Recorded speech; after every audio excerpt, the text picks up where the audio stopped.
we go. We are recording. All right. So let me repeat that. We're going to be talking about science denial, anti-intellectualism as it pertains to politics and apologetics. And I'm going to pass it over to Joe and say, Joe, where did you want to go with these topics? Anything on your mind at the moment? Anything that's happening currently? Well, I think, my experience, at least where I have more experience, is the science denial as it relates to apologetics. And I think then we've always had those things in politics as well.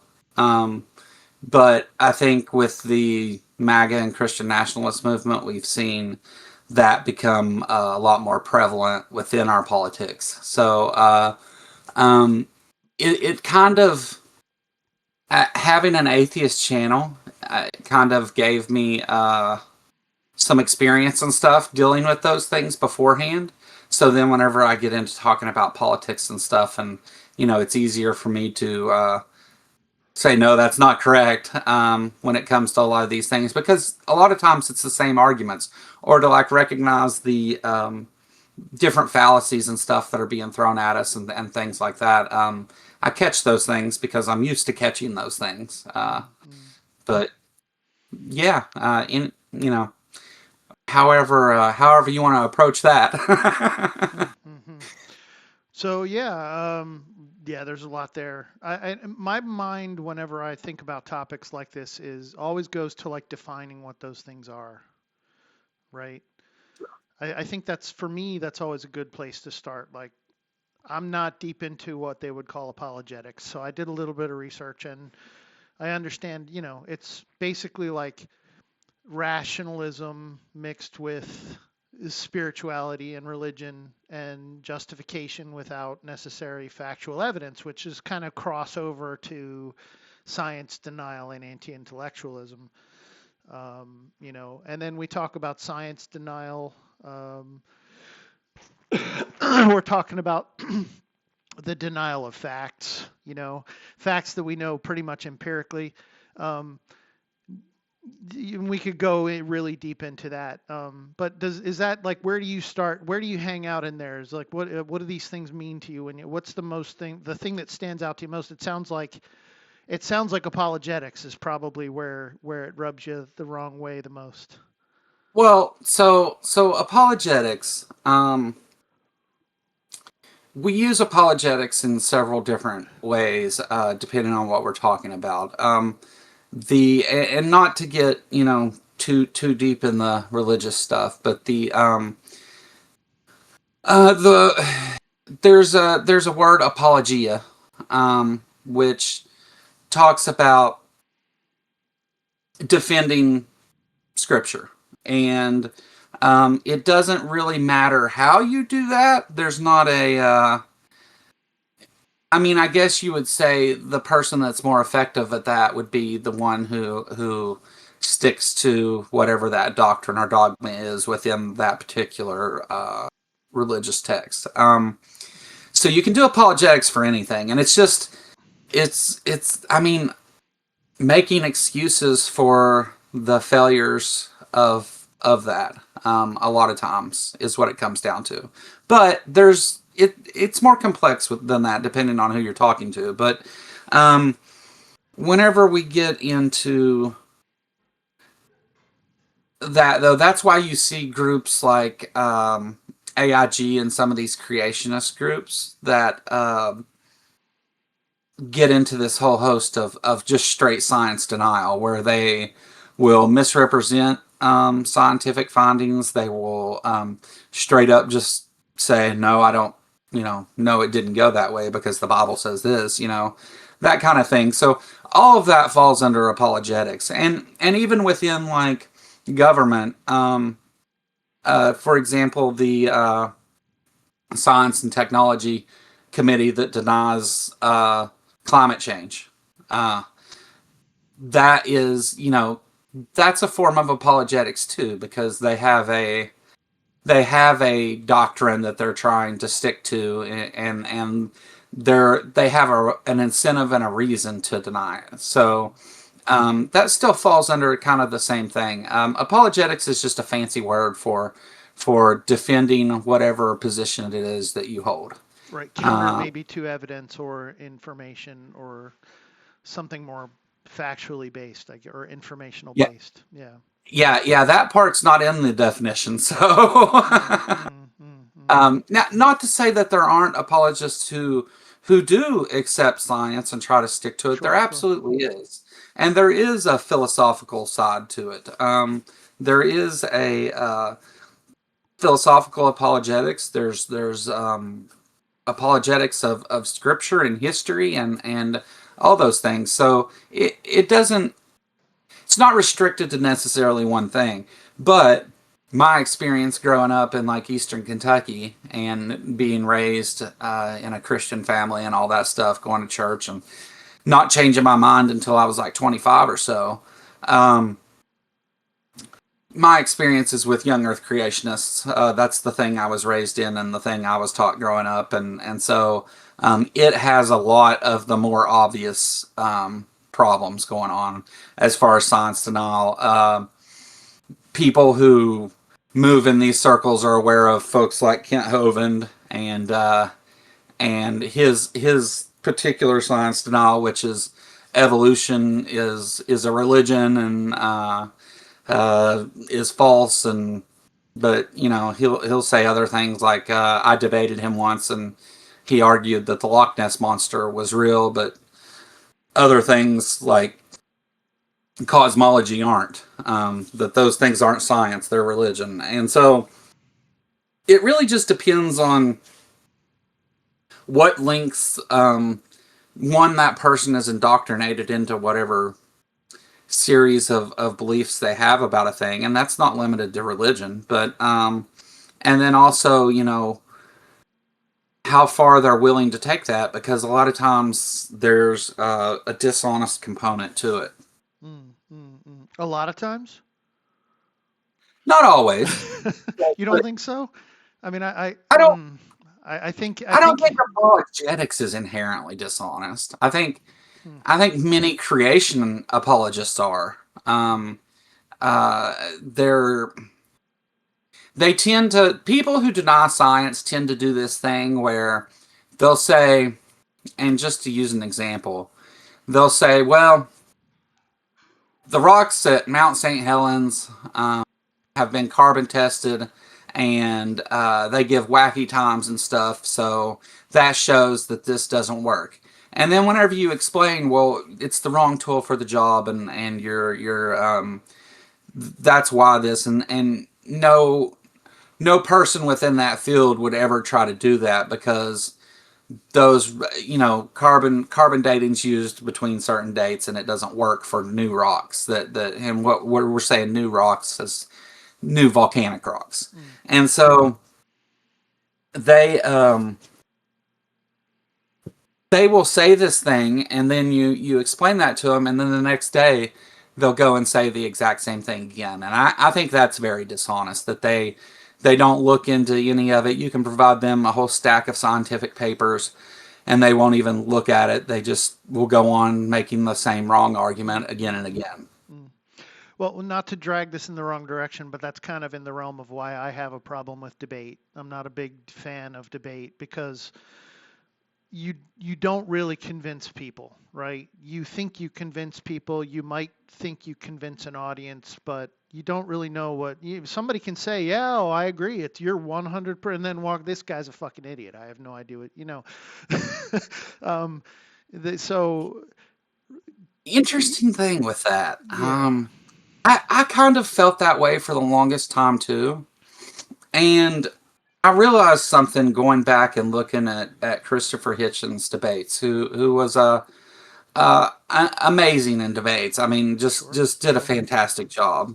Um, it's not necessarily being effective doesn't necessarily mean changing minds. I mean, obviously, your ultimate goal may be to change someone's mind, but you have to kind of being effective though doesn't mean that that's a necessity though. Like Hitchens had this ability to, whenever he addressed either his interlocutor or the audience, to add a bit of humor and things to it, and to talk to them in a way that everybody could understand, and then to kind of pack in those larger ideas into that once he got them hooked with that. And so there's part of debate that for me that is fun because I like to do some of the research and stuff into those things if necessary. It's not always necessary. Yeah. For Kent Hovind, I didn't prepare for either one of those debates, but um, there's like, whether you're effective or not isn't the same as whether you're always philosophically sound, or whether you've given the best argument isn't always the most effective argument.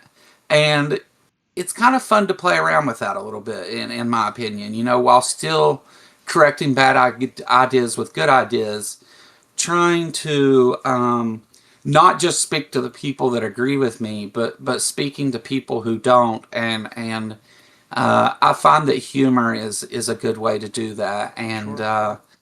so I try to keep those things in mind, and for me, it's really kind of just fun because of that. I don't take myself overly serious as a debate participant. I'm not an expert in any field. I mean, I guess I have a degree in computer science, so you could call me an expert there, but that's never going to come up. So, um, Well, funny you I say think that. I have a technical career background, so but that's not the point of the show today. We don't need to go into that. you want to talk about network topologies. No, not really. Actually, I have a lot of PTSD regarding that. I'm retired now, happily retired, don't want to go back to it. So, I mean, those things used to be good, fun hobbies for me until they became work, and then they became work, and now they have a lot of associated trauma. So, Sure. yeah.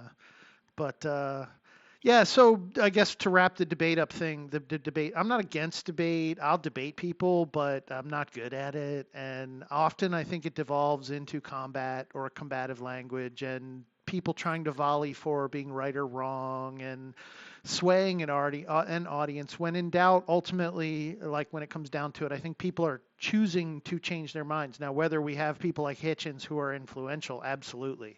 I mean, I watch a lot of people I'm influenced by. It still takes me to process that and change my own mind based on what I'm learning, And I think that's a spectrum there too, right? The spectrum there that wraps this back to the topic is, are you willing to change your mind with better information? I don't think Oh, many people are. I think this is what apologetics is. It's like it's sticking to my guns because this, yeah. because that, because and I don't want to change my mind. So, yeah. I mean, I actually enjoy having my mind changed. Hmm. If I'm looking at something the wrong way, by all means, show me a different way. And if you can show me sufficient evidence of a thing being true, there's no there's not even really a process of changing my mind at that point. Right, right. I'm going to accept that, and that's happened before. Like they're not necessarily with apologetics specifically, but on individual issues, usually talking within experts such as Kip Davis about he's an expert in the Red Sea Scrolls, and we were having a discussion about particular parts of that and the history of it and stuff like that. And there were some ideas I had that were just not correct, and hey, this is this way because of this, and this is why you don't have the best view of that thing. And immediately I was like, oh, okay, I understand, and I accept that thing. Now taking that and then applying it to any kind of conversation takes a little longer, but I have no problem being wrong about something. In fact, I enjoy it. It means I get to learn something and get to be better at what I do the next time. Yeah, yeah. I mean, I think that's kind of the root of a lot of this topic that we're talking about today is that spectrum of I'm founded in this belief and I'm going to fortify and defend this belief no matter what evidence says. And there's that spectrum of where you give in, where science is fine, but then if science says something or facts say something different than what my belief is, then I might hold my ground there. There's a lot Yeah. of there's a lot of what I would call reactionism that is like, you're coming against my beliefs, and if you take down even one tiny little piece of the puzzle, you're kind of removing the foundation from under me, so I get defensive. And yeah, so I We think don't that, always yeah. Go ahead, Ben. we don't always realize where our biases lie. Yeah, Like until that's confronted, so you may hold on to something that you think is just you've never really put it through the process of the scientific method. You trust that the scientists have done that, and or you think that they've done it in some idea that you hold, and it may not be the case, and that happens sometimes too. Um, I like to think of it as I don't usually have a problem where like I'm just straight wrong about something. It's usually in the minutia, in the details. Like I may have to refine an idea often, but um, if we're talking about some kind of science or something, I'm pretty good about not just talking out my ass and making claims that I don't already know to be at least partially true. right, right, right. Um, Some basis in reality. yeah. Yeah, yeah. But I brought up like fallacious arguments earlier, and that's a big tell. Whenever and to be clear, a fallacious argument doesn't mean the person's wrong. It just means that their argument is wrong. Right. Well, when we're saying The fallacious argument, we're saying logical fallacies, right? And we know there's Yeah, one of yeah, the logical fallacies is the fallacy, which says that just because a person is fallacious in argument doesn't mean that they're wrong, exactly like you just said. So, yeah, yeah, yeah, yeah, and you see that a lot within the atheist community that you'll have atheists that'll and it's way worse with the apologists, I believe, but occasionally you'll see people get too hung up on fallacies and think that, well, you made this fallacy, and a lot of times they're wrong about which fallacy they're talking about, and that kind of thing. And I encourage people, if you don't know what a logical fallacy means, or you don't know how to identify those things, don't use them because they're not necessary. I yeah, mean, yeah, um, you end up doing more damage to your own argument than anything by starting to throw out like that. You'll hear people say, "Well, that's special pleading," and not know what that means, or that's um, they'll say that any like recently in a debate with a young Earth creationist apologist, he said that I was using ad hominem attacks, which means just attacking him personally rather than the idea. And that's what it means. But he was trying to say that I was doing that because I was confronting problems and contradictions with biblical text.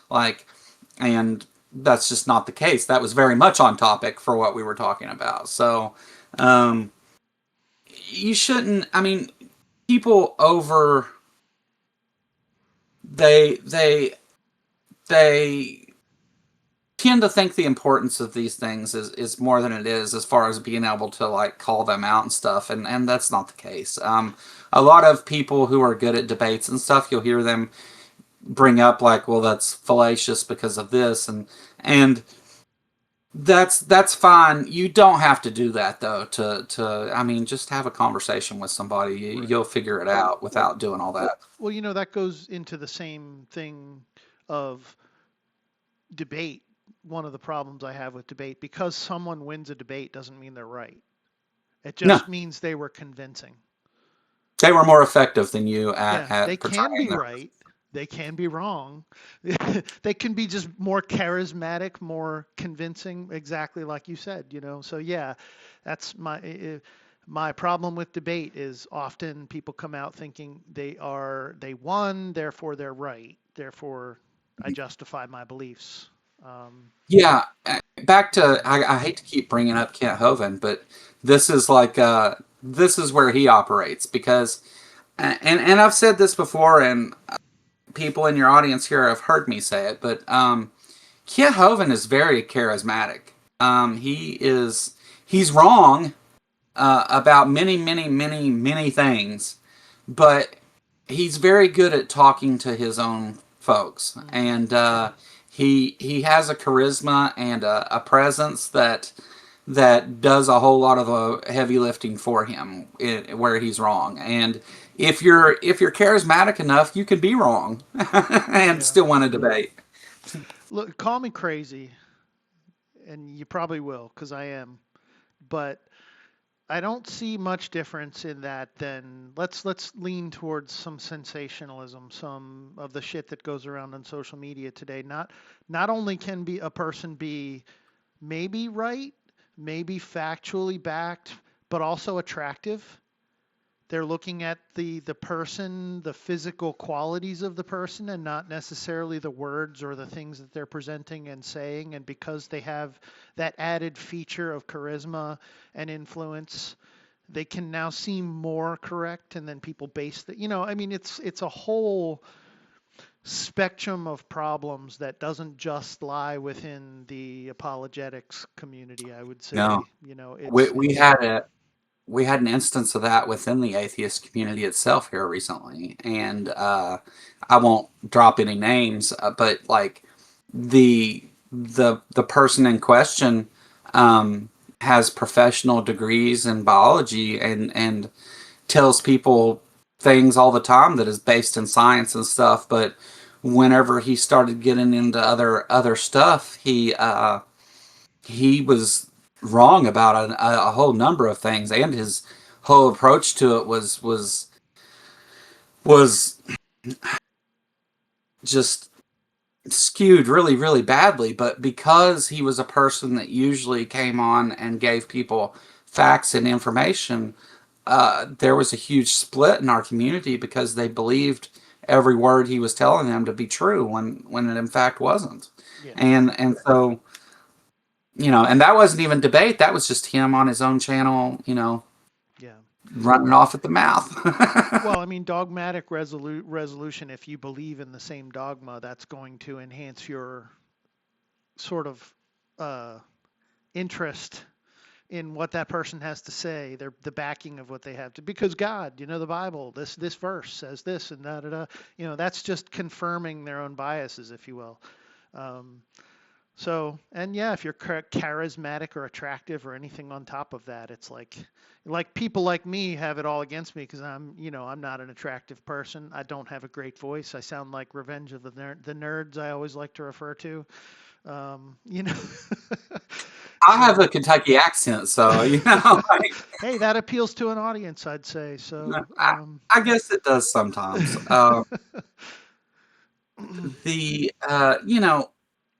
I think that that kind of thing, though, and that's where it veers into like the political spectrum because you have these people who have managed to build a career on just being a talking head or a hack, and then they get in these places, and it's always about like you know in the real world we know that not every Republican denies the science behind human caused climate change, right? Like, it's never going to be that cleanly split that because you're a Republican, you think X about every single issue, right. and because you're a Democrat, you think the opposite. Like, that's not how people work. And so there's a lot of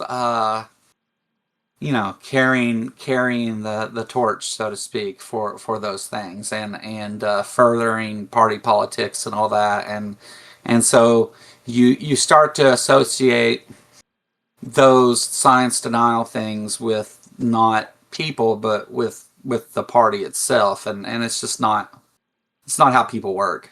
Yeah. So And there's a dishonest aspect to that as well. yeah, I think you and I talked about that on your show, was the collateral damage of these generalizations and labels, Yeah, that come along with them. You can't just categorize. I generally try to steer away from those things. I will use sometimes labels to describe myself to help, if somebody says like, what are your beliefs? What are the foundations of your beliefs from? And I'll say things like, well, I'm a determinist. I'm a agnostic atheist. You know, there's a lot of nuance in there that a lot of yeah, people will take those labels and just assign you into roles because that's where you live in their head. But I yeah, may not fit within every single role that they assign me to because of those labels. yeah. Um, I think within political speech we've seen a bigger move from science denial into just straight up anti-intellectualism, mhm, uh, to where it's fact checking is somehow bad. You shouldn't look for the real answers. You should just accept them based on feeling or whatever. And it's really an odd place to be because you expect some of these things from people with deeply held belief systems, mhm, but you don't really expect the people that are responsible for running the country to be engaging in that at least so often. I mean, everybody has their moments where they're wrong or really wrong, but to be like just the refusal to even look into things and to say that looking into things is bad. Anytime someone tells you that looking into a thing for the facts and evidence is bad, um, you should be incredibly suspicious of their position. mhm, And we see a lot of that, like you know, and we don't have to go down this road, but just as an example, the anti-LGBTQ narratives that are in our politics right now, and you can you can say, well, the science says this. There's science to support people identifying this way or that way, and they'll immediately shift from they'll try to appeal to people's emotion rather than engage in that conversation about why the science agrees with whatever position you may be putting forward. mhm, And it's common in that subject. It's very common these days. There's a whole lot of it there to where it's like the science. If the science says different than I'm saying, then the science is bad too. yeah, And facts can't really be bad. They're just facts. yeah. Well, so that's actually, we can go down that road if you want. That's a set of topics that are near and dear to my heart. I've spent a lot of time doing research into them, um, mostly because they keep coming up like whack-a-mole. You end up having the same exact conversations with different people over the same topics of why biology backs up these particular notions, why evolution backs up why science backs up these particular notions. And so, oh fuck, yeah, my mind just did that blank thing. Well, I'll bridge the gap here for Yeah, you. thank you, appreciate it. So I think what you find is that there will be, for example, um, homosexuality exists within the animal kingdom in all kinds of different species. Um, your more advanced species, it's almost, you can even like give statistics like 2%, and that carries on throughout many different species, and sometimes higher rates in some. Um, but you would be confronted with that of well, you might get human hubris where it's like, well, we're humans and we're smarter than that or whatever, or you may get I don't care what animals do. It's wrong because this, or you may get to where they deflect into the whole, well, I'm fine with that, but then whenever you want to teach that to my kids, and these appeals to emotion are common within that, and that tends to be what most of the science denial is. Yeah. Even though it's completely readily observable for generations within the animal kingdom. Absolutely. But the hard part of that is people like Richard Dawkins, who come out and take a huge like chunk out of rationalization founded in good logic and evidence, and then just dismiss an entire category of science and study because, I guess that's the Dunning-Kruger right there. I'm great at this and I know evolution, so evolution must say this thing. I can't be wrong, you know, and that's really difficult because he's a huge foundation in evolutionary biology, of course. Yeah. Um, and it's things like that it's just not that clear cut that it's only coming from one side. Sometimes it just comes from blatant ignorance or feeling like I know this topic so well that I'm good at everything and I have an authoritative say over everything. Um, it's a really difficult thing to deal with, but I agree with you. Like I've been through the sciences. I've I these behaviors exist across multiple species. They're Yeah. just a part of our history all over the place. We can go deep into those topics, like these same topics. I live in the same realm when it comes to consciousness. Consciousness from a human perspective, anthropological perspective, is nothing special. We see these same things in other species through evolution and evidence research. So, what does it come down to, you though, man? Well, like I don't think there's convincing people of these things. I think it comes down to a sound sort of, hate to throw out philosophical terms, but epistemology. Where does your knowledge come from? What's the foundation and basis of your knowledge? If your Well, if your foundation is divine providence, then me and that person are going to see things differently from the get go. you know. Um, yeah. I mean, I think for the individual who's engaging in public conversations like that, sound epistemology is definitely upfront and important. And it's important for everybody, obviously, but I think it's more important there. But I would just go back to the Hitchens example of um, sometimes how you reach people isn't by having the best argumentative epistemology or the most sound arguments. It's by what's effective for the audience that you're speaking to, and that's not always clear either. But you know, Hitchens' ability to read the crowd and to read the different forums he was in and to understand that was something of beauty, I think, to watch in action.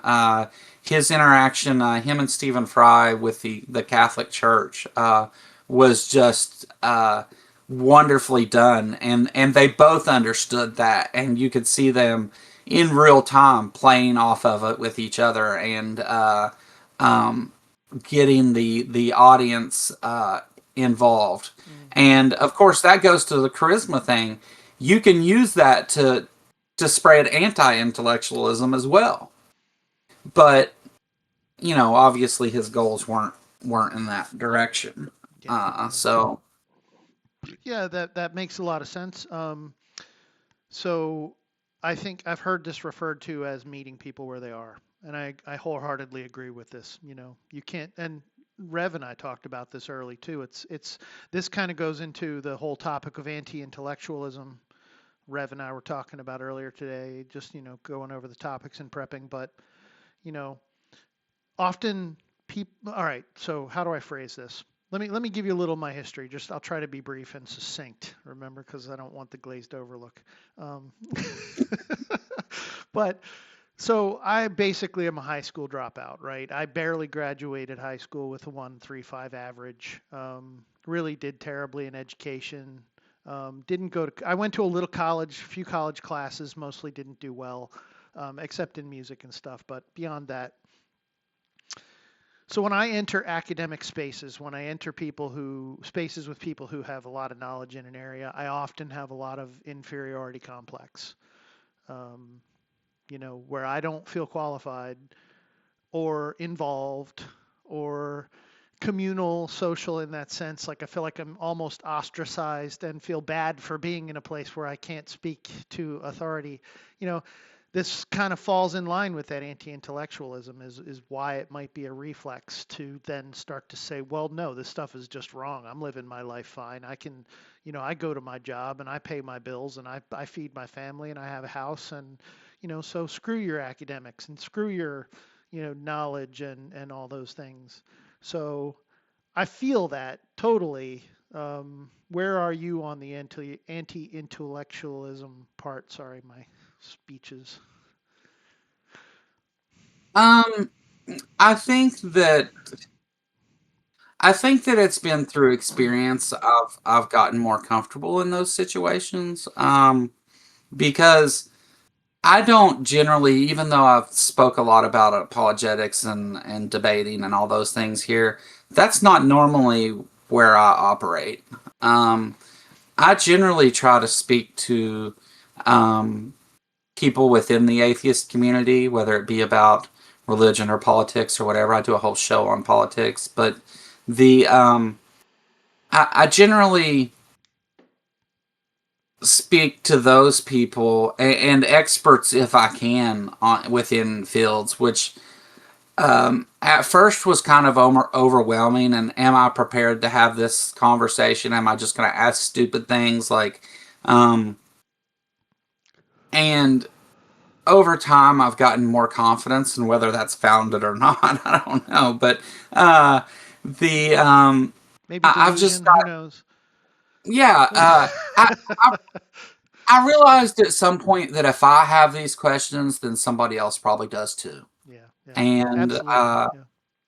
Yeah. so I quit worrying so much about that. And a lot of times, what I'll do is I'll take. I've talked to.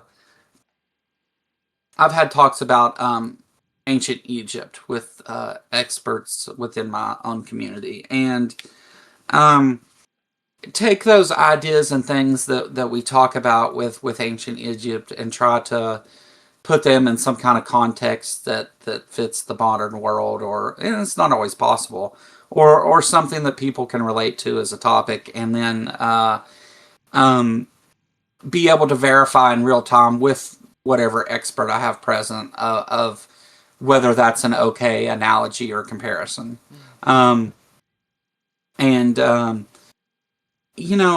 just it's just a matter of having those conversations. You may stumble a lot and things at first, but the next time you'll do better. And being open and honest about the fact that you may stumble through it, and accepting that hey, this I may not be the best person here to carry on this conversation. There may be people who could ask far better questions and give you a better look at it than I can, but I'm going to try, and surely some of you can relate to some of the questions that I'm going to ask here. Then I don't really worry too much about that.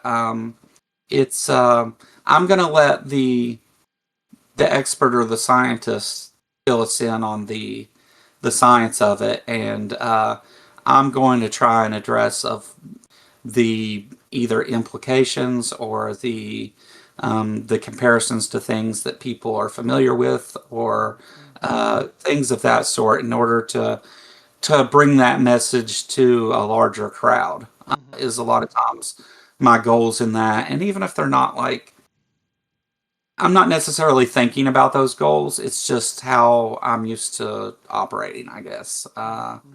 I come from an area where science education isn't prevalent.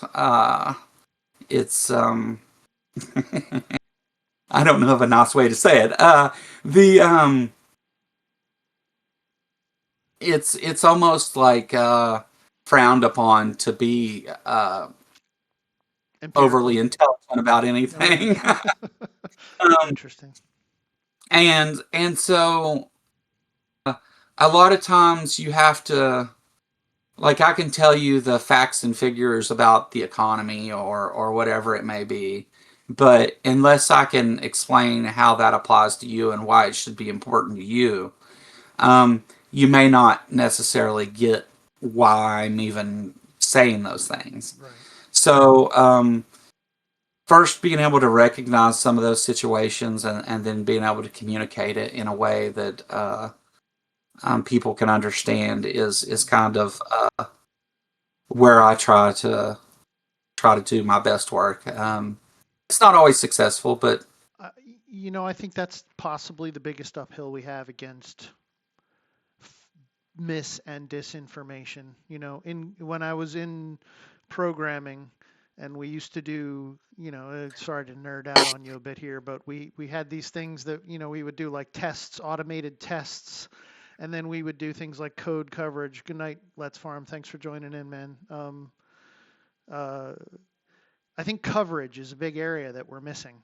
You know, People who often have to, get in these public sort of um, confrontations with where to lead a society, where to lead law, where to lead um, uh, legislation, things like this, get stuck in the outside specialties. And I don't think we bring enough of that into the discussion. And I think that's where politics possibly takes the lead.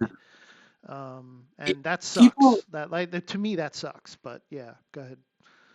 people are often so worried about whether they can that they don't think about whether they should. And Yeah, um good and point. but that goes backwards sometimes too, right? Yeah, So sometimes people, care a whole lot about what they should try to communicate, but they're not capable of communicating clearly. And I will say that from my experience, and I may be completely wrong about this, but the value of information is your ability to communicate it to others. Um, if you can't communicate that idea to another person, then it's not really very useful to you. Sure, there are examples within like uh, employment and things like that where like it's only important that I know how to write Python or JavaScript or whatever. But um, the idea you're trying to express with that, it's the end user that matters. It's if you've made a program so complex that nobody can use it, it doesn't matter if it does the thing or not. If it doesn't do it in a way that can be intuitive to some degree. yeah, Um, so I think that I think that a lot of times we fail in those ways because often we don't know what we don't know. First of all, and we tend to we tend to frame things around our own experience and our own lives, right. whereas not everybody shares in that. And so your ability to successfully communicate an idea to one person or two people or a larger group starts to become important depending on what position you're playing in the game of life. So yeah, I think that there's degrees to all those things though. Sure. I was So about to say when you're talking about the ability to communicate information well, I'm also like, well, yeah, people can have the ability to communicate information well and communicate poor information well. yeah, yeah, That's kind of part of the problem right there, right? um, definitely a huge part of it.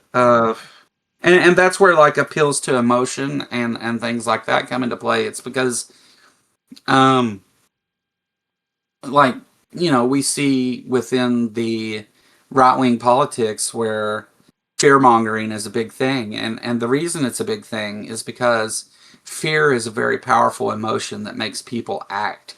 And it makes you feel the need to act immediately. And um, if I can make you act immediately without thought, or even give you the impression that you need to act immediately, I don't have to worry about you checking if I'm wrong, Yeah. because I've created this aura of fear around this topic, and that's very common. And it's not just the right wing; the Democrats engage in some of that too, quite often. You won't find any argument there. I'm hmm.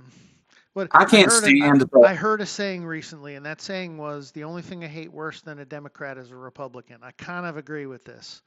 Um, no, I'm I like do too. I'm not a capitulator. Like I think we can do a hell of a lot better than the system provides today, um, and we're just not. Well, So I, I notice if I go on YouTube and I look at left wing political shows that the titles are always similar. Bombshell destroys Trump's term, and um, these clickbaity titles that are used for the same thing, right? mhm.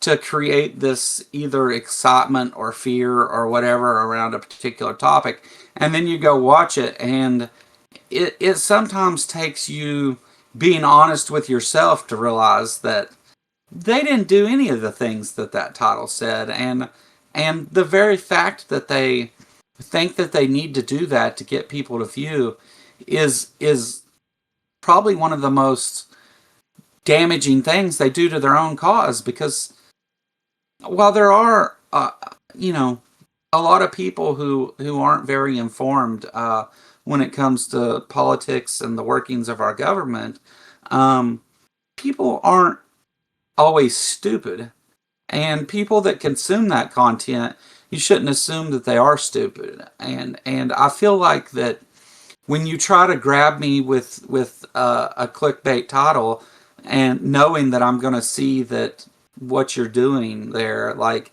I feel like that you're trying to talk to me like you think that I'm not capable of understanding those things, and that infuriates me just as much as the person who lies to me.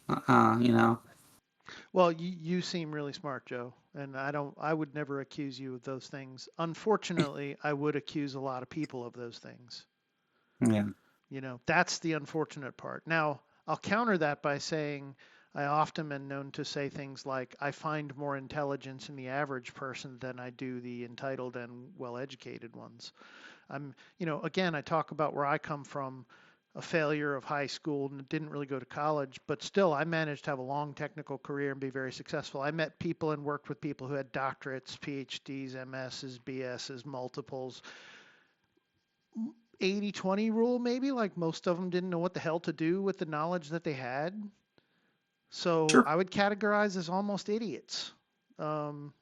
Using the information, the quantity of information that they have in order to do whatever. And I find these rules apply in the rest of society, that this is how, we are, most of our politics, at least in this country, from that lens, are operating off of this same factor. It's a very limited, narrow lens, emotionally inspiring, like you said, appeal to emotions.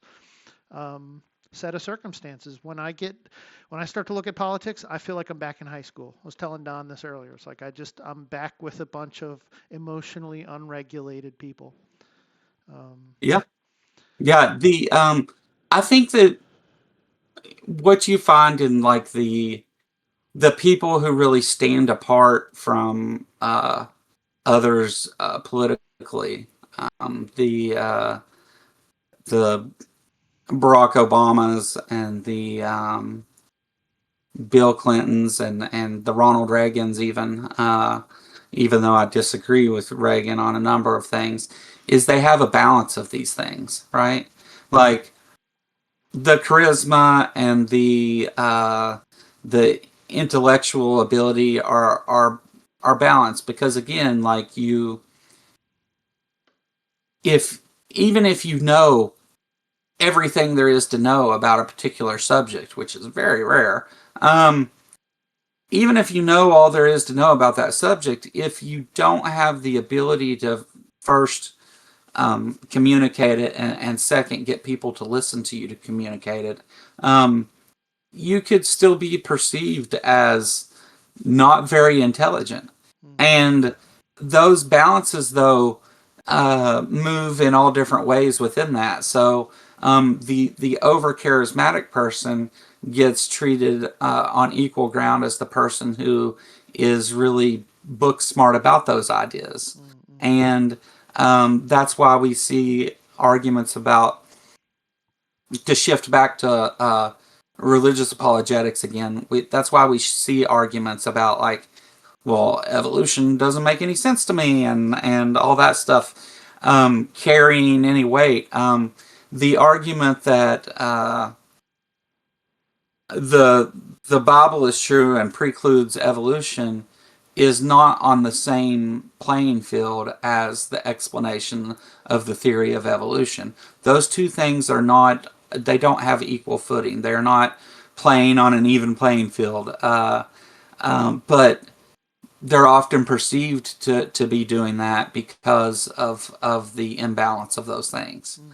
And it's, I think it's important to be aware of that.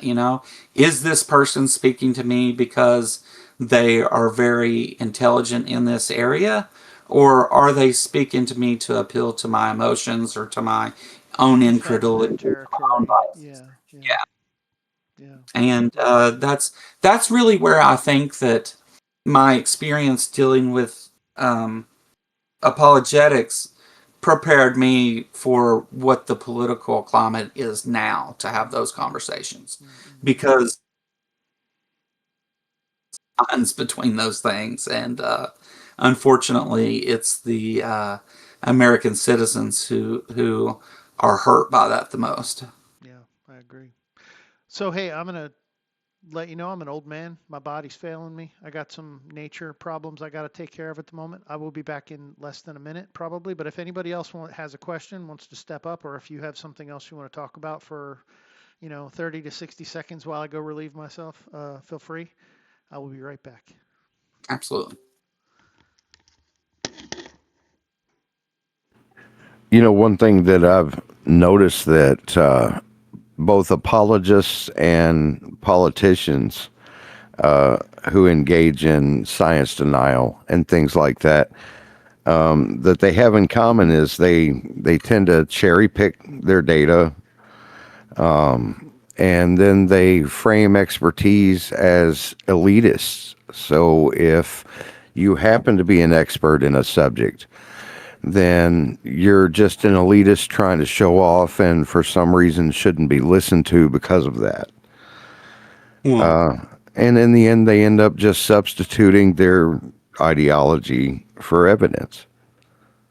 that's the problem with personal bias, I think. Like, or party bias in this case, because you have you have a preordained conclusion that you've got to carry water for.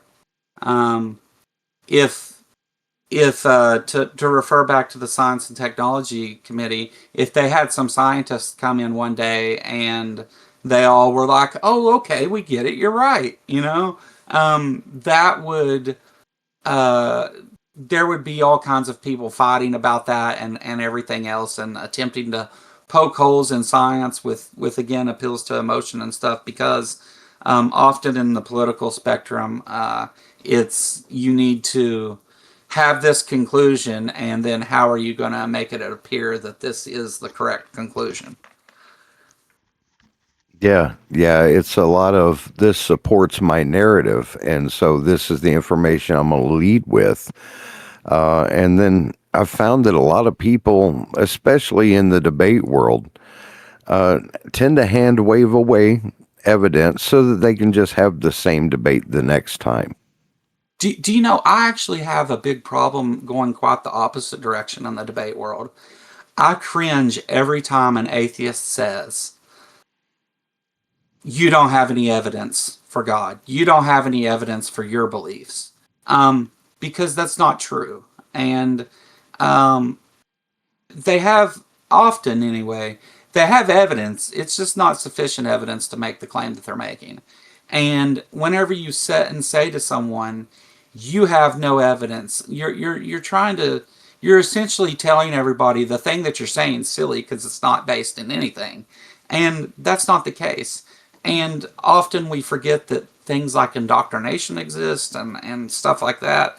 And so I can't stand whenever I hear people say, you have no evidence, because it's just not usually the case. You should accept that they do have evidence and explain why that evidence isn't sufficient to make the claim that they're making, in my opinion. Exactly. That would be a better way to argue. But again, I'm kind of like Jeet was talking earlier. I found more success if I'm out to change somebody's mind, and I have been. You know, I was a marijuana activist. That's exactly what my job was, to change people's mind. And when you're doing that, not only do you have to meet them where they are, like you said earlier, Joe, but you also run into a certain number of people, maybe even a certain age group, who loses the value of learning. They quit seeing what updating the information your worldview is based on is worth. And they decide, I know enough, like Jeet was saying earlier, that I know enough. What I've been doing so far is good. Why change it?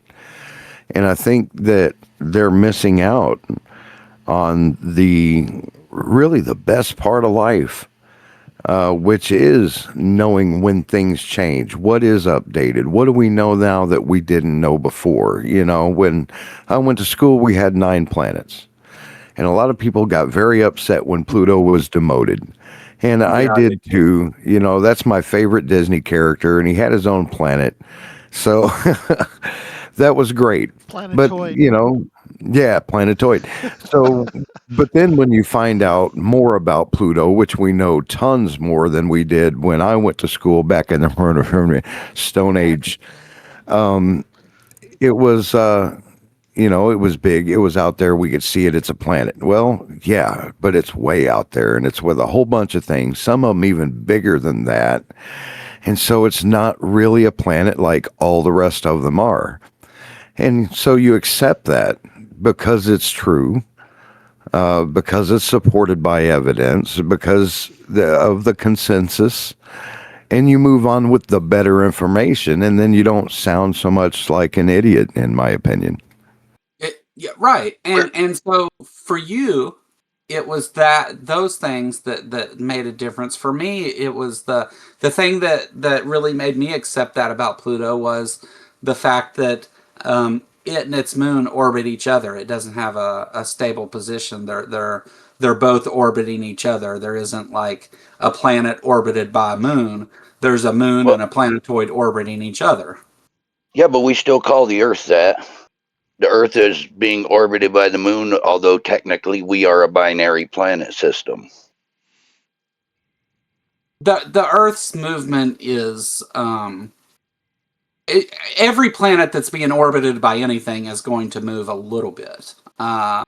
The Overall, though, whenever you talk about Pluto and its moon, they are like both actively moving around each other the same, almost the same amount. Like it's not clear which one's orbiting the other, really, right?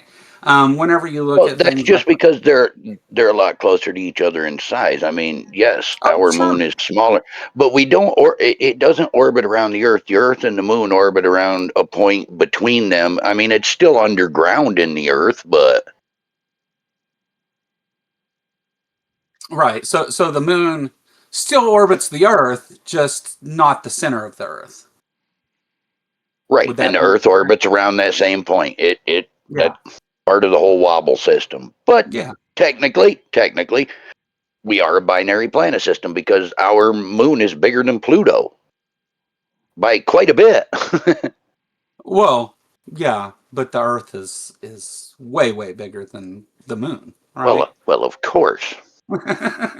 Petri, did you have I'm just something? saying Oh, that sorry. for the sake of, I mean, you could say that we're in a binary system with the sun because the sun wobbles, but that movement is so small within the, I want to say like the host object, I guess. That movement is so small that whenever you're looking at it, it's not necessarily perceivable in small periods of time. I think It's I think we can simply say it's just orders of magnitude of stable mechanics. Ex- That's yeah, really all we exactly. need to say. We don't need to get in the details of Well, which yeah. is, It's yeah.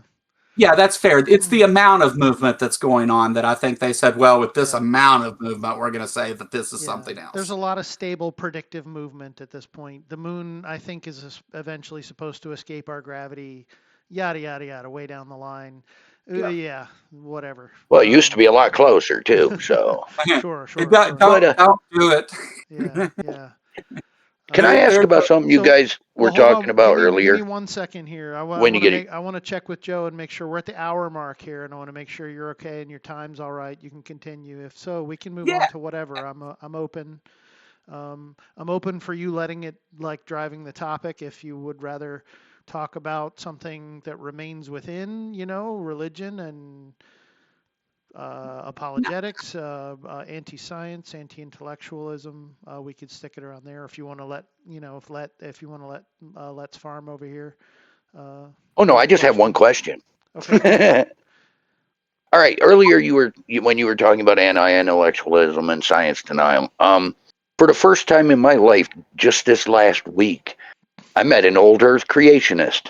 Mm, mm, mm. And I realized that being a theist does not necessarily you don't have to be a science denier. You can say, God made the universe and then kind of sitting back, watching what happens, letting the physics do what they do. What you got, Joe? So So, yes, the and I kind of alluded to this a little bit early on in our conversation, but they're not just because someone is a believer or even an apologist doesn't mean that they're in denial about everything or even anything to do with science. Yeah. There's about half the scientific community has some sort of belief in a god or whatever. So there's there's that. I would say creationism in general, though, whether it be old Earth or young Earth, while it may be more consistent with things like evolution and stuff like that, it's not consistent with science at large. And the at some point you end up inevitably leaving the observation of the natural world, which is where science operates, and going into what you believe about the natural world and or the supernatural world too. So I will say though that there are a lot of theists out there though that accept science. They I think sometimes there's a lack of. I will say this too: apologetics and belief are not the same thing. But too often they will. They never actually question any of those things, which is where indoctrination comes in. They've never actually critically thought about what their doctrine and stuff says. I mean, I think that it's not possible for the Bible to be true and for science to be correct about its observations. Those two things are not compatible. Have you met many people who have once been atheist and then converted to some sort of Oh, theistic sure. belief? Yeah, yeah. That's I've met that's a a whole hard lot one to that. deal with because they're like I was there and I worked my way into it. I'm like, well, I'm sorry. Well, What else can I say? so in apologetics, man, you get this thing where they say, I used to be an atheist just like you. And what they actually mean by that is I wasn't actively practicing my belief. Um, they Yeah, were never, and sometimes, I mean, you have to take them at their word because it's yeah, their life they're telling you about, their thought process. But I often doubt their claims of that because to the person that thinks that they're practicing, that's very religious, we'll put it that way. To the very religious person, their belief system they think is consistent with the rest of the world, and so whenever they then try to say, "Well, I used to be an atheist," really what they mean is I believed but didn't, wasn't practicing. I wasn't a Christian at the time, or I wasn't actively practicing, so that makes me an atheist. And then some of them were atheists. That happens sometimes where atheists switch teams, and some believers become atheists. That goes back and forth sometimes, and it's always an interesting conversation to find out why that happened. yeah. I mean, I lean on biology and examples like the Texas University sniper, or the guy who was in the news who all of a sudden started saving child porn on his computer, and later they found out he had a tumor on his brain. I mean, there are physiological changes your brain can go through that can make you do behaviors in a different way than maybe normal, or quote unquote normal, whatever we assume is normal, whatever we assume is societally functional. So can somebody go from the belief of there is no God to there is and be genuine about it through the whole thing? Sure. Why not? It's a possibility. Pantheism exists. Yeah. And also we have like whenever I said a minute ago, because I want to refine this a little bit, that the creationists, whether old Earth or young Earth, isn't consistent with science. What I mean is because you even have like this God the Tinkerer argument where it's like, sure, we'll even accept the Big Bang, but it's a God that put those things in motion, and it's a God who that those are the tools that God used in order to get here. First of all, I would say, as far as the Christian Bible, evolution itself is not compatible with any version of creation. But second, if you go by the text itself, but second, this whenever you start proposing hypotheses without reason, um, you just suggest that a god did it, and you really have no other reason than your faith in that particular god.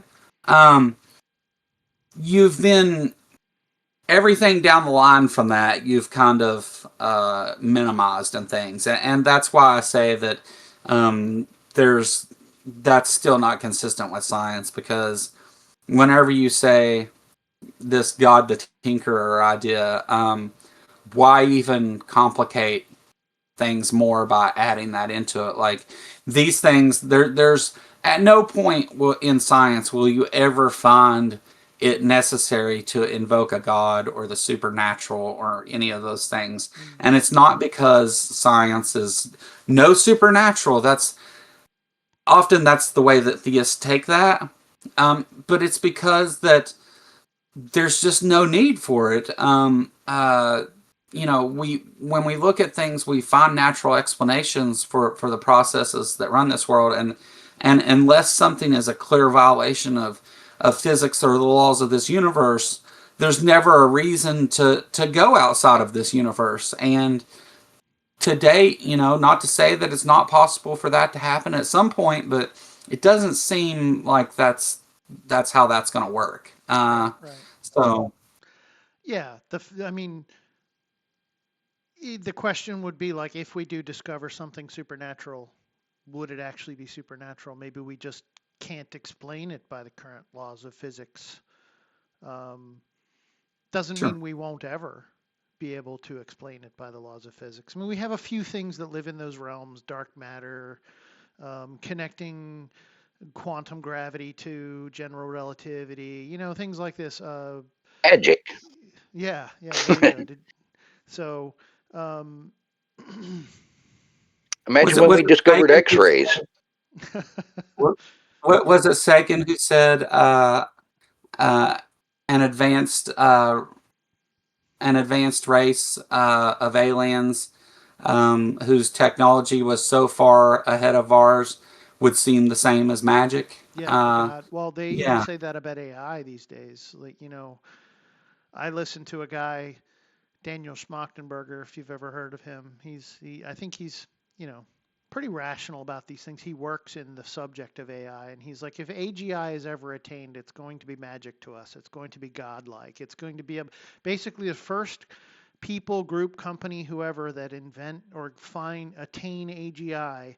They're going to dominate every market at that point and become like the sole proprietors of the world, right?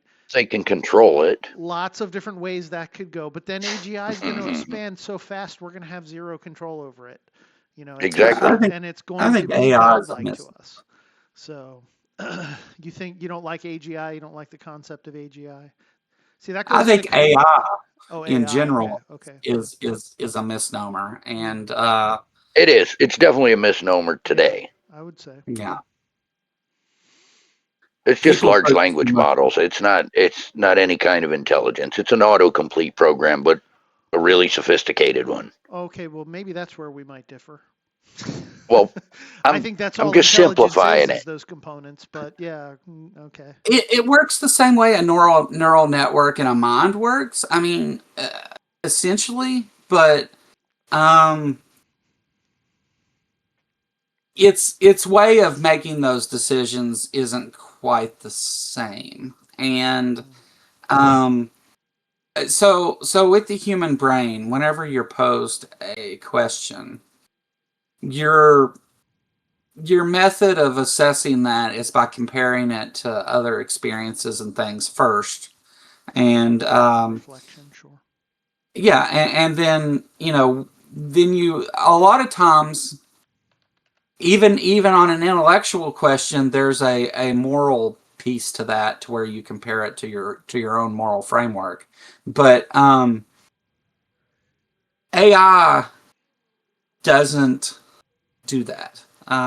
It does do a comparative thing, but it doesn't compare it to its own experience. It compares it to uh, what's out there on the internet, and there's a lot of bad out there on the internet and incorrect out there, and so it is machine learning because it can learn from those things, but if it's never really corrected, it never can learn. So I just think that first of all, it's it's more complex than it is intelligent, and yeah, but Hmm. just my feelings on it. I think that calling it artificial intelligence has led a lot of people to thinking that it is the purveyor of fact, Oh or no, like yeah, no, yeah, yeah, yeah, and they misuse it often because of the way that it's named, yeah. and because it doesn't, it's not artificial intelligence, it's machine intelligence. I mean, it's still heavily human influenced, is what I would say. It's, I think I had this discussion with people recently. There's, the what they call the technical singularity could just be that time that artificial intelligence exceeds human intelligence to the point where human intelligence becomes irrelevant. Well, I think humans are still relevant at this point, Yeah. right? That's pretending that human thoughts, feelings, and emotions are arbitrary, and I don't think they are. Mm-mm-mm. So, um, yeah, I don't know. Anyways, Petri, did you have something you wanted to say? Yeah, we could go down that whole road because, like, Yeah. I could. This is the way I think of it. Like conscious. This is where consciousness crosses the boundaries of computation, right? Um, Yeah. and with consciousness, you have these qualities, these properties of consciousness. What would be those qualities and properties of consciousness, right? Memory. Computers have memory. Review of memory. Computers have review of memory. They have review of long-term memory, short-term memory. They can be self-correcting. That's been happening for ages. That's been happening since I was born. Like I was born in ARPANET, the internet revolution, right? So Yeah. the ability to self-correct is now more so prevalent because they have that metacognition, and that is really a core piece of consciousness is metacognition. Um, Now, you can cross that over the biological boundary by things that they talk about.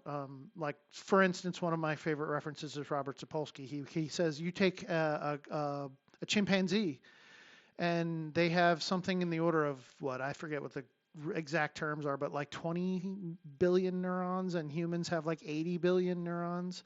You give a chimpanzee 80 billion neurons, they're going to be the ones going to space and inventing computers. So it's not different. It's the same simple components, orders of magnitude of complexity. That's all consciousness is. AI is going, in my opinion, going to make that secession at some point in time. What happens with that secession is the question. Do we become unimportant? Who knows? I've heard it anywhere from humans will become fuel, resource for consumption of silicon intelligence, life, whatever it is, that we may be a bootstrap. Biology, because it's so squishy, not spacefaring, may become inconsequential. But, this is all speculation. We don't know. We don't fucking know what's going to happen. So I think that we are safe until we can actually get a quantum computer to come on and stay running. Then we're in trouble. Yeah. Because then a computer will go beyond binary, ones and zeros. It can have both or neither. Yeah, well, that's more orders of complexity. I would kind of agree. Exactly. That's what AI. Way more orders. That's what AI did beyond what used to be called machine learning. Machine learning was really super great for a long time, and everybody's machine learning, machine learning, machine learning. Now we have, LLMs and different types of AIs that do these orders of complexity higher levels than old machine learning did. So it's just these progressions of complexity of processing. I've heard people say that we have the qualities to replicate consciousness. We just don't have the computational ability right now. So when we reach the levels of computational ability, we're going to be able to replicate what consciousness really is. We may already be able to replicate consciousness at the level of, say, a simple organism. Sure. Simple organism that would be the precursors to our levels of consciousness. So I don't know, but I don't speculate about those things.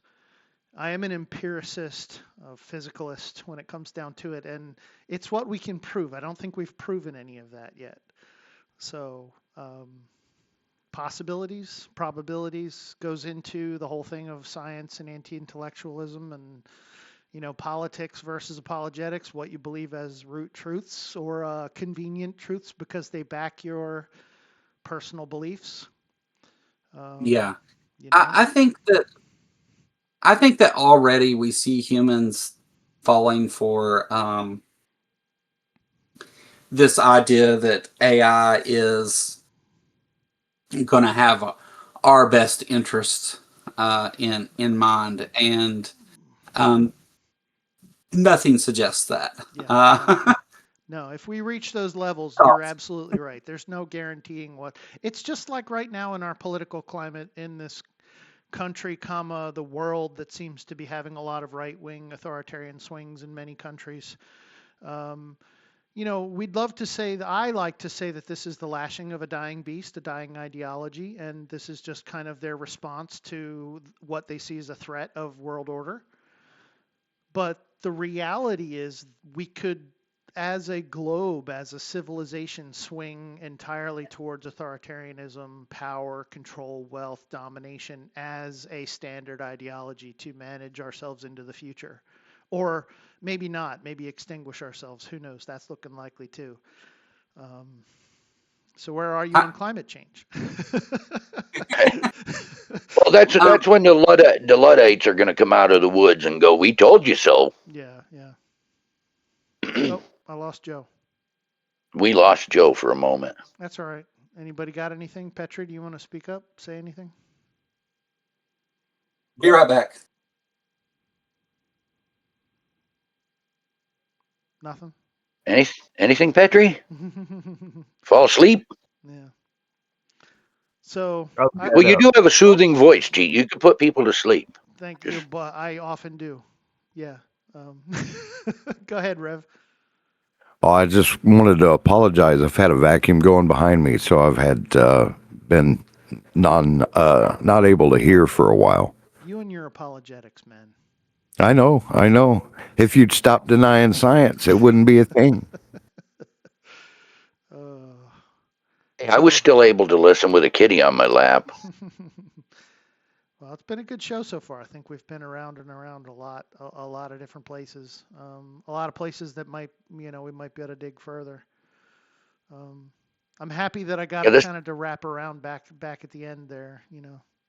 yeah, this does open up a lot of possibilities for future conversations. Yeah, man. Look, I hope everybody understands that I'm willing to talk to anyone, anytime. I find more intelligence in people that I interact with on Discord on a daily basis than I do, people who I'm supposed to be looking up towards to lead our country or our local government Oh, or yeah, whatever. don't. So that's part of my platform is just to talk to everyday people and have good conversations. So On my desk, on my where my computer is, I have a quote from Albert Einstein. It says, "Knowledge is limited, wisdom is unlimited." it's a good one. Yeah, one of my favorites. Are you back, Joe? Yes. You all right, man? You There good you. time wise? Yeah, You yeah. need roll or anything? No, just Well, fine. I heard. I'm going to move to the audience, and I'll still be listening. But I also have to drive and go get my wife. She won't drive in the wintertime. All right, So, take care, man. Good to see yep. you. That's fun. Great talking with you guys. Yeah, you too. What were you gonna say, Joe? No, I heard a noise in the other room and had to go check and see what was going on. Well, fair. I mean, that's a good. I think that's an important thing in social media is to realize that life is also going outside of Yeah. the social media. Shit happens sometimes. Like me, I had to leave to go to the bathroom. My eyes were turning yellow. So, what do they say? Touch grass. Go outside and touch grass. Yeah. I like to do that a lot. Go out and get sun, and vitamin D, and do my best. Though a lot of my behaviors are counter to that today, counterproductive. Um, Hey, I've unintentionally started streams that I planned to be, an hour long and end up being 5-6 hours long. So well, I'm fine with that too. I can talk all day as long as I'm holding your interest and you don't have time and other things demanding your time. So, um, uh, I will probably wrap up around 3 o'clock my time, about 35 minutes, just because my kid gets off the bus right around that time. So. cool, awesome.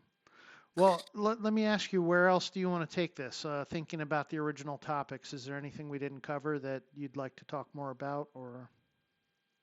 So, I mean, I think the implications of those things are a good road. The implications of anti-intellectualism and science denial. Um, I This past summer I organized and hosted a protest at the Ark Encounter in Williamstown, Kentucky, and um, the thing we were protesting wasn't just that, oh, hey, this is a lie. No world flood ever happened. That's not the wasn't the point. The point was that there's a problem with separation of church and state, because Kentucky taxpayers are subsidizing the building and the taxes and everything to do with that place, and I think that there's a conflict of church and state there.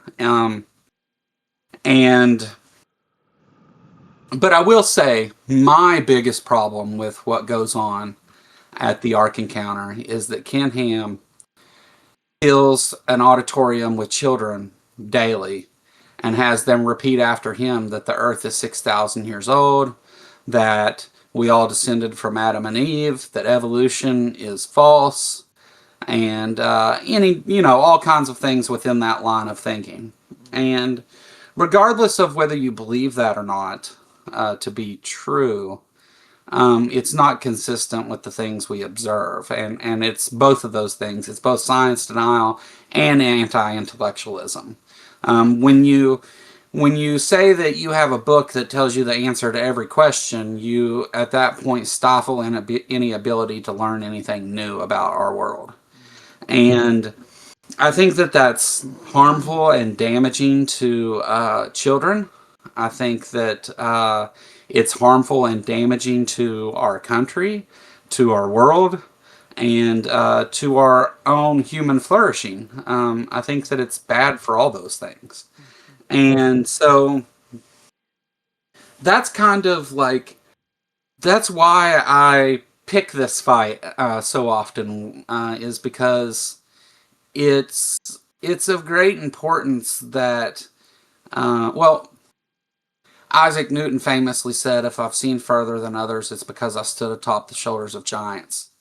And if we're going to go ahead and stop any kind of learning at where the Bible starts 2,000 years ago, well, more than 2,000 years ago, technically, then we stifle our ability to move forward and to do better and to make a better world and to be better people, because that,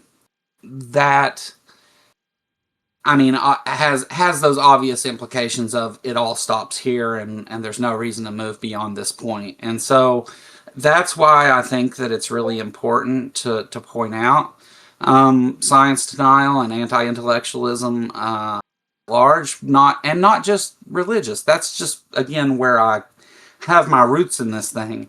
I think it's even more dangerous whenever that goes into politics, and I think it's why the current administration has destroyed the Department of Education, and why their main game, I guess, is in distraction, because it hey, don't worry about that. Look over here. I'm gonna, do this other crazy thing. Distraction. And Yeah. Donald Trump, and I'm sorry if people disagree, but Donald Trump is willing to destroy us all and cause World War III in order to prevent people from talking about the Epstein files and about his crimes.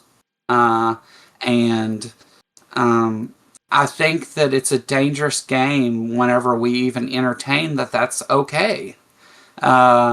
And we're seeing that play out in real time. And so that's why I don't just spend all my, even though my channel is the Kentucky Atheist on YouTube, that's why I don't spend all my time talking about religion. I spend a good amount of time talking about politics, and I spend a good amount of time talking with experts within their fields about science, because I think that there's a few main issues that if you correct problems within those areas, it fixes a lot of our other problems by necessity.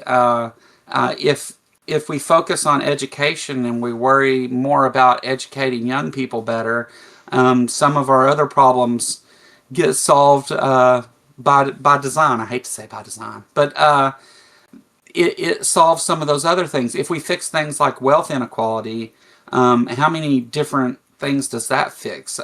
Wealth inequality and education together would solve, I think, and I'm not sure about this, but I think it would probably solve most of our problems with intolerance and racism and bigotry and all those things. And so I think I think having young children, for me, it's a worthwhile endeavor. The to at least have tried to leave the world a little better than I found it, which is really my only goal. I don't hate religion, and I don't hate right wingers, and I don't. It's not an emotional. It's not an emotional thing for me. And at the same time, it leads to one, but that's not the only thing. I think it is. I think it would be hard to argue that it's not for the greater good of everyone and everything to be more intellectually honest and to embrace science as the best tool we have to describe the world around us. You know the one thing I stub my toe in with that whole thing, which generally you're not going to find me disagreeing with most, if not all, of what you just said. Here's where I stub my toe. I stub my toe that humans have a long history of one group of people telling another group of people how they're supposed to live. Sure. This is where I stub my toe. And of course it hurts the most when you think about children who are being brought in and indoctrinated and taught these things within but if it's the cultures that they live within, is it so bad? Like, I don't know. I get stuck with, like, can we chisel from the outside, or at least work out some deals where, like, maybe they get a choice at some age to leave the cult if they, I mean, what are those answers? I even have examples in life where, and look, this is a little controversial, but where I see examples where segregation is not necessarily a bad thing. Imposed segregation on some particular groups of people, probably a bad thing. But I've seen examples talking to other people in other countries where they're like, well, this group of people lives here and this group of people lives here, and this road is what divides them from living apart from each other, and it's generally peaceful and they interact well. And I'm like, okay, so what's the problem with that? Yeah. And then you got the Romeo and Juliet situation where you're eventually going to have lovers crossing the lines. It didn't work out well for them, but maybe it will for others. Who knows? you know, Well, there's just no solid lines that I can put myself on that I can say children growing up in these there. Then I also resort to, like, harm reduction. I'm like, can we slowly chisel away and keep their sound of mind? Because it's been proven that if you have areas that have strong religious foundations and you go in and rip their religious foundations under them, it's not psychologically good for them. It destroys them as people, and they have to build from basically foundation of, and maybe they don't often succeed. Maybe it leads to depression and dissociation and radical behaviors, whatever. So, yeah, I think sociological studies would show that whenever you directly attack someone's religious beliefs or deeply held beliefs, that you don't change their mind. You end up driving them deeper into deeper those into their things, beliefs. Yep. into Yeah. fundamentalism and fanaticism. Hmm. So there's real danger in doing that. But at the same time, is it wrong to correct wrong ideas or bad ideas with good ideas? I mean, there's, again, like everything, there's this nuance and balance to it that has to be maintained that Yeah, I agree. I don't think everyone's capable of. And as far as talking about science denial and anti-intellectualism, um, I'm not suggesting that we force education on everyone, Right. but I think that if we if we start to trend in the direction that those things are more beneficial, and as people see the benefits of that they would want to do that. Hmm. As we Right. increase education, it becomes more clear that wealth inequality is a huge problem. Not that we just go and even out everybody's money. That wouldn't be the answer either. It's and that's part of the danger of those things, though, is that it's real quick and easy for Donald Trump to come in and destroy whole parts of the federal government and to create this animosity and hate and at everything else that we see that results in some of the political violence and things that we see going on. It's really easy to just start those things. The problem is the road back is not one that you can make overnight. You can't educate a whole generation of people in a year or 10 years. It takes a long time to repair some damages, and I would never suggest, though, that you force that on anyone. People are free to believe what they believe, and as far as, like I said earlier, that I think believers and apologists are different things. Um, I don't have a problem with people's beliefs. If you, I'm an atheist, but if you go to church and believe in God, and that's what helps you to be morally advantageous or socially advantageous in this world, I encourage you to keep doing it. Like I'm not, if that's the thing that you need to be a productive member and a moral member of this society, go do it. I'll you know It's I'll call funny. you. It's funny. I get vehement disagreement with this a lot, but I'm like, as long as we can come to the same conclusions, I don't know how we got. I don't care how we got here. Yeah, That we shouldn't kill each other. I don't care if it's God that says that you shouldn't kill you, or if it's your belief in science and biology and fact that says I shouldn't kill you. You know, I don't really care as long as we're not killing each other. Cool. yeah. So I think so. Just because this is something that comes up, I think that God one time in the Bible says don't kill people, but then 2 pages later tells them to kill everybody. So I think also it's we talked earlier about like cherry picking the things that fit your narrative, and I think that religion's designed for that, and that's why there's 40,000 denominations of Christianity. yeah. I might Um, get hate for this, but I often equate it to the cereal aisle in the grocery store, right? You got your go-to cereal, the one that you go to every day. Sometimes you feel like something slightly different, maybe an additive. Maybe eventually you gravitate to something that is completely new and different, but all the ingredients are there. All you got to do is kind of grab the ones you want and put them together. And anywhere in that yeah, spectrum, is where you want to kind of make yourself feel better about maybe the things that you have to experience in life, your own justifications and rationalizations for it. Usually very narrow lensed. You don't know a lot about what you're applying rationale to. Um, so yeah, it's really really interesting stuff. yeah, But I'm a person, like, I believe people are just deserved dignity, and I believe there is scientific evidentiary rationale behind this. Um, that's a whole long other thing to go into. But so, when we're talking about opposition parties, when we're talking about leaders who do things that we would consider abhorrent, we have to, I think I check myself. I try to check myself by saying, whatever it is societally that we've done has what led us to here, to this point. So maybe we need to fundamentally change some things. That goes into a whole other bunch of behaviors. Do we have that ability? Is there free will? If we don't, then it doesn't matter. If we do, then maybe we'll make that choice. I mean, it's endless, man. Where are you on any of these topics? I'm going to have to step away again for a moment if anybody else wants to step in here. But if you want to talk about any of that, my eyes are getting yellow again. So well, I'll just respond to what you said, yeah, go even though ahead. you're going to step I'll away. be right I think back. you probably know my response. The I think that had a candidate like Donald Trump came forward 30 years ago, 50 years ago, he would have been laughed off stage.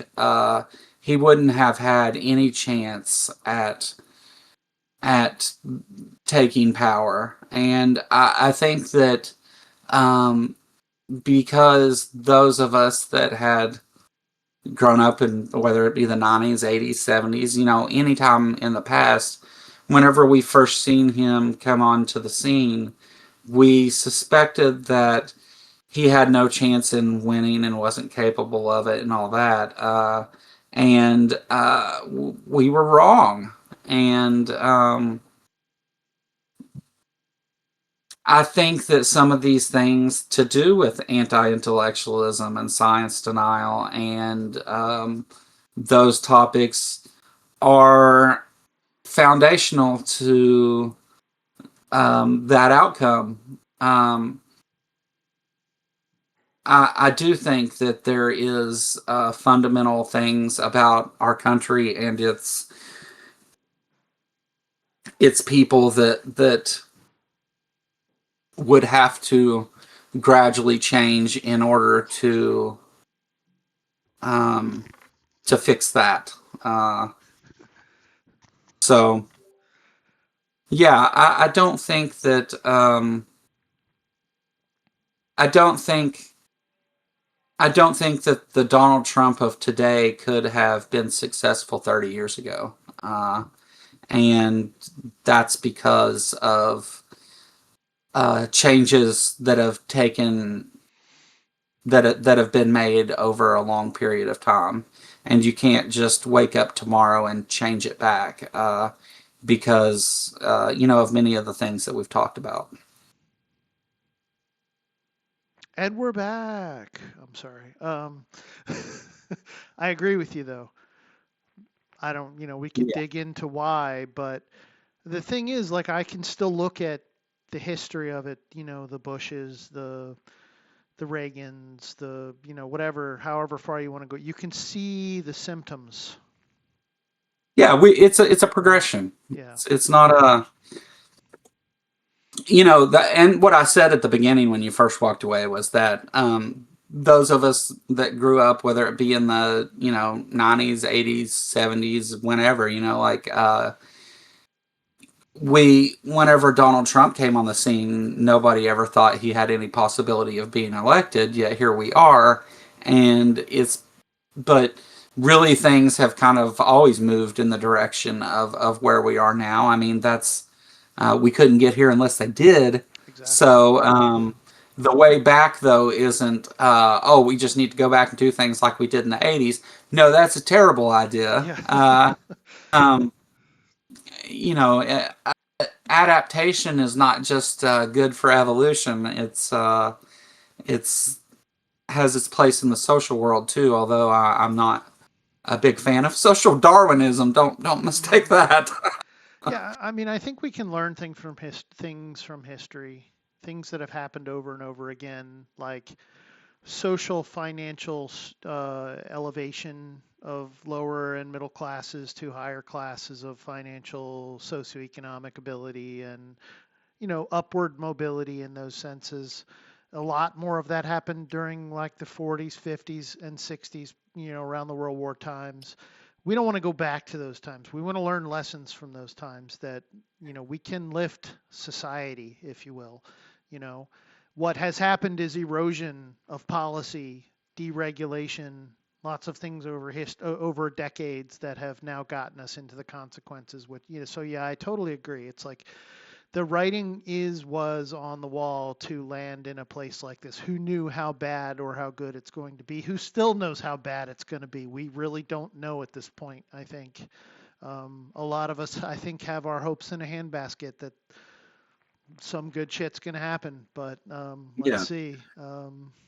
Whether or not you consider something objectively bad, which is a weird way to frame this, but um, is very dependent on what your framework is, the lens that you're viewing the world through. Like it can be objectively bad for one belief system or one culture or those things that you could make that statement that it's objectively bad for this group of people. But when you start trying to apply things to humanity at large, there's just so many moving parts that there's anyone who's making those claims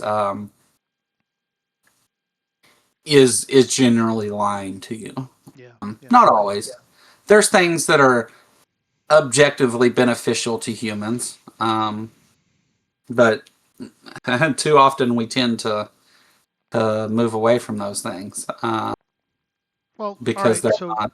so here's a big question that often I get led into, and I just want to do a check. We're 15 minutes away from 3 o'clock, so um, but again, it comes down to I think what goals are, right? Does every human on this planet think that human advancement into the future, say for instance, past their own life, is important? You know, if it is, then maybe having a sustainable planet is probably a place to put priority. You know, if it's not, Yeah, if you don't give a shit about that, even if you don't say it overtly, if you're more about self sustainability, maintaining power and control and wealth and influence, and, you know, the, we know people like that are out there. So, how do we tell them they're right or wrong in that notion? You know, I don't know if there is a quote unquote objective right or wrong in that notion. no, Unfortunately, not in that particular arena. I don't think there is. There's uh, you know, what's what I may consider good for me may be bad for everyone else, and maybe I don't care. right, exactly. You know, because your moral framework very much comes into play because we're talking about what's good and bad for Mm-hmm. humans, and I'm human, so whether I'm No way. you know, whether I'm very selfish about the way that I approach that or selfless about how I do it is going to be based on my own moral framework and the things that I hold most important. And so there's yeah, that's why I said it earlier. Like it's kind of weird to say what's objectively good for these people. Um, is may not be objectively good for everyone else, which kind of defeats objectivity. But at the same time, uh, it's it depends on how you're framing that question, because what's great for one culture in one part of the world may be completely awful for another. And may even not even be culture, may just be geographically as bad.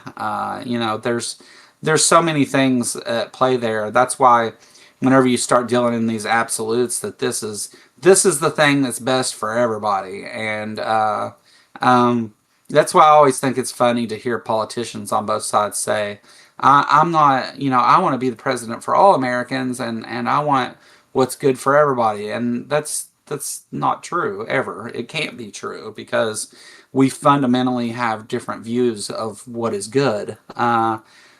What is good for Americans, what is good for humans, what's good for life, what's good for the earth.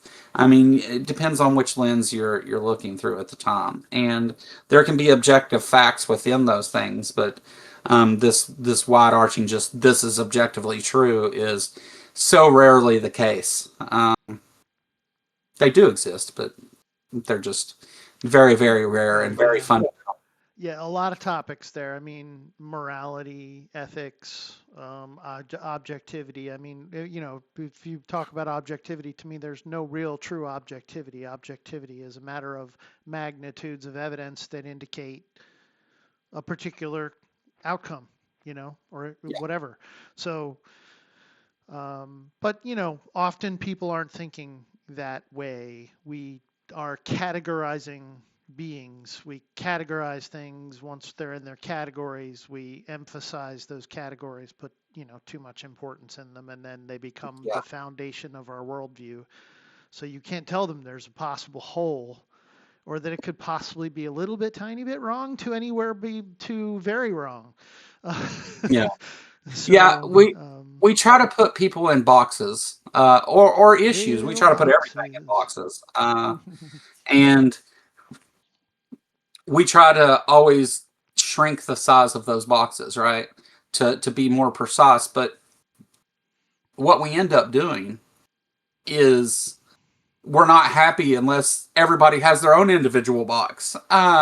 And then you're so deluded like in things that you're not worried about what's good for anybody. You're just worried about what's good for you in your box. Sure. And so and if you take that up a few steps, you have minority and marginalized people that you say, well, this is the greater good, but it's actually bad for some minority group or marginalized group of people, and we should, there's a whole conversation of why we should and shouldn't do those things. Right. And so, and I think that's, a lot of what plays into political ideologies and all that of what group of people are we trying to Cater to. prioritize.